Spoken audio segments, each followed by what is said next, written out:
house can stand with its windows curtained and its doors shut for decades, even centuries, without revealing a hint of what is hidden inside.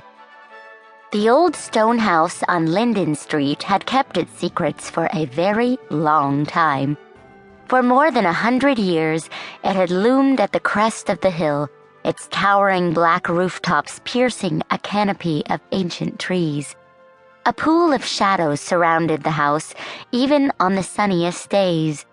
Overgrown hedges enclosed its garden. Its deep-set windows were blurry and dark. Even in the height of summer, its stone walls exhaled a faint, grave-like chill, as though warmth and sunlight could never quite get in, and the darkness inside could never quite get out.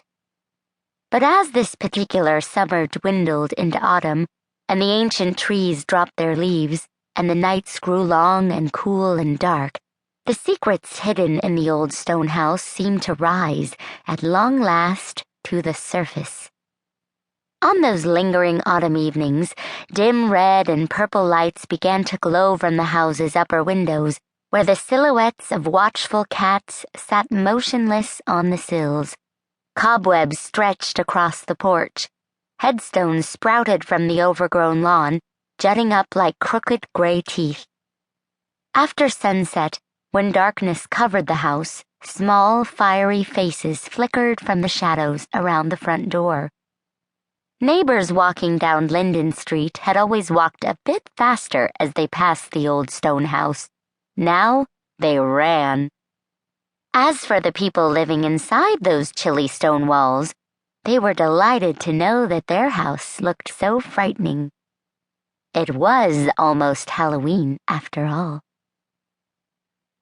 Inside the old stone house were the three Dunwoodies: Alec Dunwoody, a mathematician, Alice Dunwoody, another mathematician, and their daughter, Olive Dunwoody, who was about as likely to become a mathematician as she was to become a three-toed tree sloth.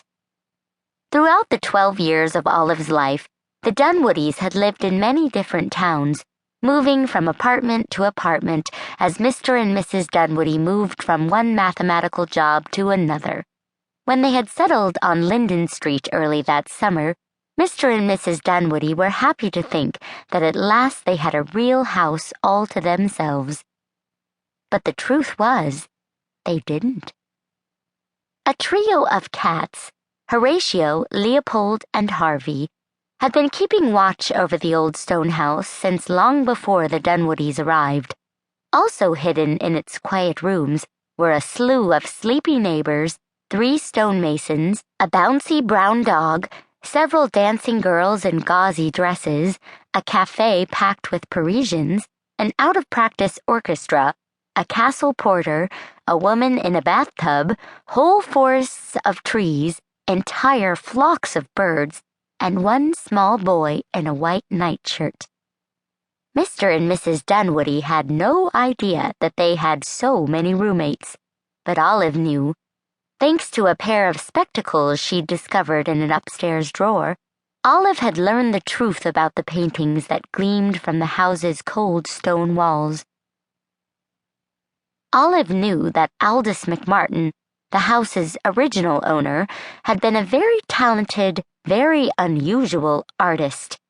Each painting he created was a living, changeless world, full of flowers that never wilted, and moons that never set, and people that could never die.